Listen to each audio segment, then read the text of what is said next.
Dark manipulation जो कि हर कोई यूज़ कर रहा है। चैट जीपीटी, दोस्त, पेरेंट्स, टीचर्स या फिर तुम्हारी गर्लफ्रेंड हो या जो भी हो, स्ट्रेंजर, सेल्समैन, सब ये डार्क मैनिपुलेशन यूज़ कर रहे हैं। उसको 2026 में हमें ज़रूर जान लेना चाहिए ऐसे डार्क मैनिपुलेशन को।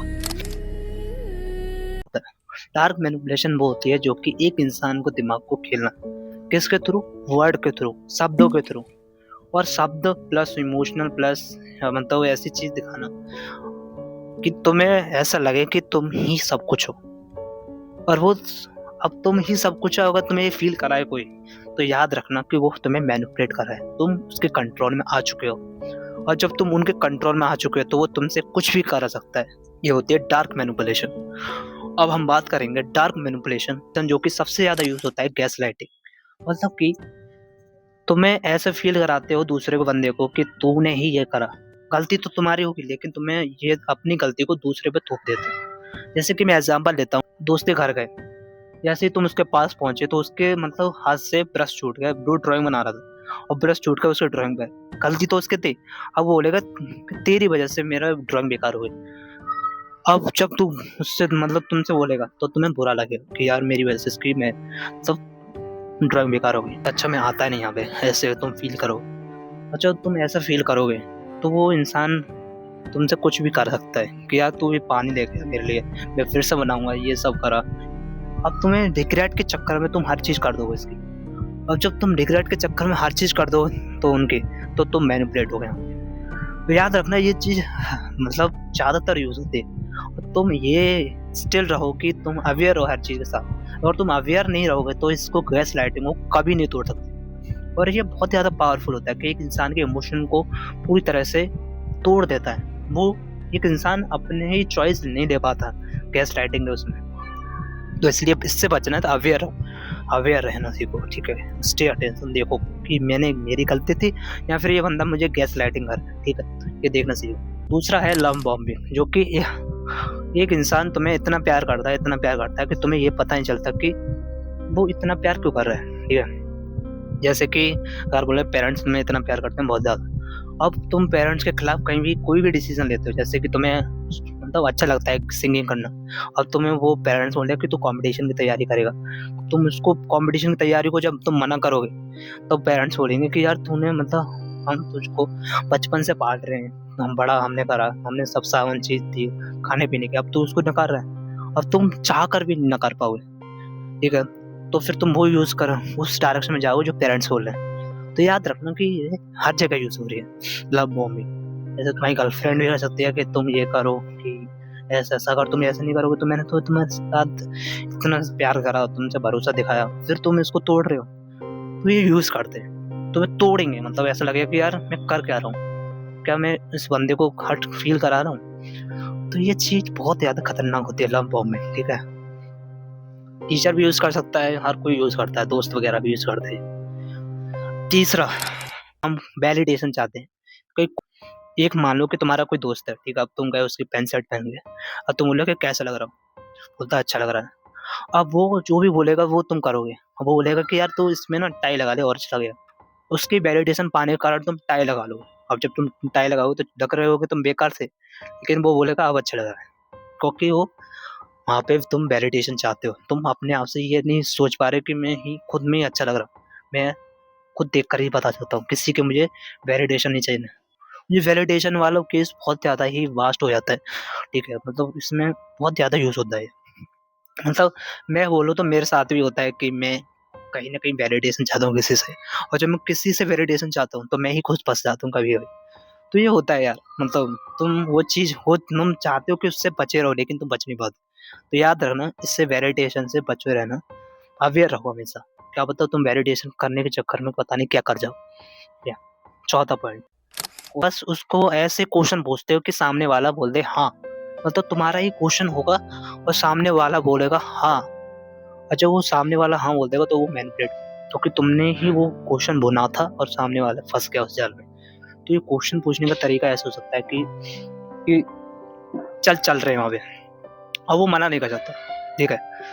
जैसे कि कोई दोस्त है तुम्हारा, ठीक है, बोल रहे चल पार्क में चल रहे हैं, अब तुम मना नहीं कर सकते, क्योंकि तुम अगर मना कर दोगे तो ये बंदा बुरा मान जाएगा, ऐसे तुम सोचो, रिग्रेट फील करोगे। तो इससे याद रखना, ये क्वेश्चन का मतलब बोलने का तरीके से डिपेंड करता है पूरा ये वाला। पांचवा पॉइंट आता है हमारा, सामने वाले व्यक्ति के ही तरह हो जाते हो।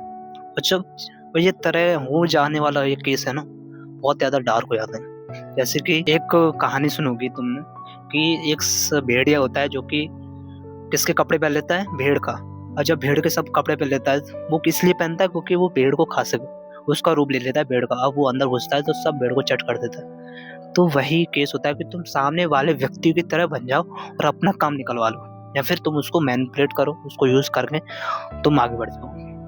और ये केस इतना खतरनाक होता है कि यार डेंजर होता है बहुत चीज। अगर तुम इसको यूज करोगे ना, तो इसको यूज करने में सावधानी रखनी पड़ेगी।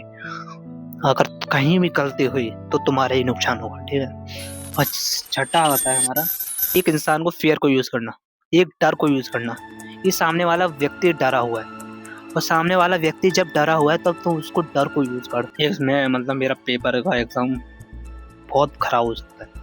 कोई टॉपर है जो कि ऑलरेडी टॉप है, और तुम, वो टॉपर है कुछ बोलेगा, मतलब बोलेगा कि तू इस नोट से पढ़, या फिर तू 12 घंटे ये पढ़, तेरा सिलेक्शन तू पास हो जाएगा। तो तुम डर के कारण उसकी बात मान लेते हो, और जब तुम डर के कारण उसकी बात मान लेते हो, तुम बाद में आकर पता चलता है कि यार ऐसा तो था ही नहीं, मैं तो फेल हो गया। तुम्हें पता चलेगा कि हमें मेहनत शुरुआती से ही चल कर लेनी चाहिए थी, उसकी बात नहीं माननी चाहिए। अगर मैं बात नहीं मानता तो क्या पता मैं पास हो जाता है। थोड़ा थोड़ा पढ़ गए, तेरे सारे चैप्टर रटे मैंने, सब भूल गया उसमें। हमें समझ में आया कि ये चीज़ बहुत ज़्यादा फेयर को यूज़ करके दूसरों को मैनिपुलेट करना, ये बहुत ज़्यादा आम है। मतलब हर कोई यूज़ करता है, हमारे पेरेंट्स से लेकर या फिर टीचर से लेकर दोस्त भी ऐसे यूज़ करते हैं। ये मत सोचना कि तुम्हारे दोस्त है, नहीं, कहीं ना कहीं वो मैनिपुलेट कर रहे हैं तुम्हें, और मैनिपुलेट कर रहे हैं तो ऐसे दोस्त से बचो। कॉन्फिडेंस दिखाना, जैसे कि मेरी बात है तो अपने आप को कॉन्फिडेंस दिखाना कि मेरी बात सही है, भले तुम्हारी गलत हो, लेकिन तो सामने वाला व्यक्ति सही मान लेता है कभी कभी। जब वो सही मान लेता है ना, तुम वहाँ पे एक जीता जागता एक एग्जाम्पल बन जाते हो कि हाँ, ये कॉन्फिडेंस लेकर भी दूसरे को कंट्रोल कर सकता हूँ। वो सामने वाला बात मान जाएगा तो तुम उसको अच्छी तरह से यूज कर सकते हो। साइलेंस बहुत इंपॉर्टेंट रहता है, क्योंकि जब तुम बात कर रहे हो तो उसी समय पे तुम एक पॉज ले लेते हो, साइलेंस ले लेते हो, शांति ले लेते हो। जब उस समय तुम शांति लेते हो ना, तुम मतलब एक सामने वाले इंसान को डाउट क्रिएट कर देते हो मन में कि ये बंदा कैसे काम कर रहा है, ये बंदा कैसे ही बोल रहा है। पॉज तुम्हारे लिए कहीं ना कहीं वो फायदेमंद भी होता है। सामने वाला इंसान सोचता है कि यार ये कैसे कैसे हो सकता है, वो सोचने उस साइलेंस में वो सोचता है कि यार ये बोल क्यों नहीं रहा, क्या मैंने कुछ गलत तो नहीं बोल दिया। वो साइलेंस जब तुम शांत करके बोलोगे तो तुम्हारा बोलने का तरीका एक गहरा होगा, ठीक है। और वो सामने वाला इंसान सोचेगा कि यार ये इतनी देर को लगा रहा है बोलने। तो वो बहुत ही ज़्यादा पावरफुल पॉइंट हो जाता है जब तुम साइलेंस, एक पॉज लेके बोलते हो। ये पॉज बहुत ज़्यादा इम्पोर्टेंट होता है, ठीक है, कहीं तुम्हारे सही डिसीजन लेने के लिए, सही डायरेक्शन में जाने के लिए, जो तुम करना चाहते हो वो करने के लिए। इमोशनल मैनिपुलेशन, जो कि इमोशनली तुम्हें पूरी तरह से ब्रेकअप करते हैं, जैसे कि तू यार कैसे कर सकता है, तो ऐसे दिखाएंगे कि तुम्हारा दोस्त यही है। अब तुम्हें जब वो ऐसा कर रहे होते ना, तो तुम्हें पता ही चलता कि यार उसने मैनिपुलेट करा तुम्हें मतलब उस भाव से नचाया है। और जब नचा रहे होते ना, तो अंदर से एक ऐसा फील कर रहे थे, यस मैंने कर दिया, और तुम बोलते हाँ यार मैं कर लूँगा, ऐसे मतलब मैं तेरे साथ हूँ, ठीक है। ऐसे तुम्हें डर सा फील कराते वो, मैं क्राई करके इमोशनली मैनिपुलेट करते हैं। याद रखना यार, इमोशनली जब तुम मैनिपुलेट होते ना, तो पूरी तरह से तुम उस बंदे के खांचे में आ सकते हो, उस बंदे के कंट्रोल में आ चुके होते हो। मार्केलिम ने एक और बताया था, मैं बता रहा हूँ कि रिलीजन एक टूल की तरह यूज करो कि लोग आपस में लड़े और तुम्हारा ही फायदा हो। जब कोई पॉलिटिक्स यूज करता है, ये बहुत गंदा मैनिपुलेशन है। ये बहुत ज़्यादा ही डार्क हो जाती है ये सब चीज़ें, जब तुम देखते हो कि ये चीज़ कैसे काम कर रही है, क्यों काम कर रही है। तो तुम्हें मतलब एक इंसान टूट जाता है इन मैनिपुलेशन से, जितनी मैनिपुलेशन ये होती है। और ये मैं बता नहीं रहा कि तुम करना नहीं करना, मैं ये बता रहा हूँ कि ये हर कोई यूज़ कर रहा है, हर कोई ऐसे ही यूज़ कर रहा है। अगर तुम इससे बच सकते हो तो बच लो, भले ही मैं अगर नहीं बताऊंगा तो फिर तुम वैसे बेवकूफ़ बन रहे थे पहले और बेवकूफ़ बनते जाओगे। इसलिए मैं बता रहा हूँ क्योंकि तुम इसको समझो, समझ के देखो कि यार ये लोग किस तरह से मैनिपुलेट कर रहे हैं। और जब तुम इनको समझोगे तब तुम्हें समझ में आएगा कि यार हाँ, इससे बच सकता हूँ। ये एक डार्क मैनिपुलेशन है और एक एजुकेशन के थ्रू मैं इन चीज़ों को बता रहा हूँ। अगर तुम इन चीज़ों को अच्छी तरह से फॉलो करोगे, इन सबको देखोगे, एनालाइज करोगे, तो कहीं ना कहीं तुम इन डार्क मैनिपुलेशन से बच पाओगे। और तुम डार्क मैनिपुलेशन से बच के तो कहीं ना कहीं तुम्हारी चॉइस है ना वो सही हो जाएंगी, और बाद में आके तुम्हें पछतावा नहीं होगा कि यार मैंने गलत चॉइस कर ली। ठीक है, मैं ये करना चाहता हूँ, ना कि मैं कह रहा हूँ कि तुम मैनिपुलेट करो। कर सकते हो तो करो ना, यूज़ करो ना, क्योंकि तुम्हें बताया ना दुनिया कितनी बेकार है। ठीक है, तो यूज़ करो ना, इसको यूज़ कर सकते हो करो, अगर नहीं करोगे तो तुम और कोई यूज़ करके तुम्हें मार देगा। इसलिए इसको यूज़ करो। मैनिपुलेशन इसलिए क्योंकि तुम सर्वाइव कर पाओ। अब तुम सर्वाइव जब कर लोगे ना तो यही चीज़ तुम्हें फ़ायदा देगी और आगे जाके तुम्हें नुकसान भी देगी। और ज़्यादातर लोग ये कर रहे हैं। ठीक है, ये सब मैनिपुलेशन जितनी निकोला माकियावेली ने निकली।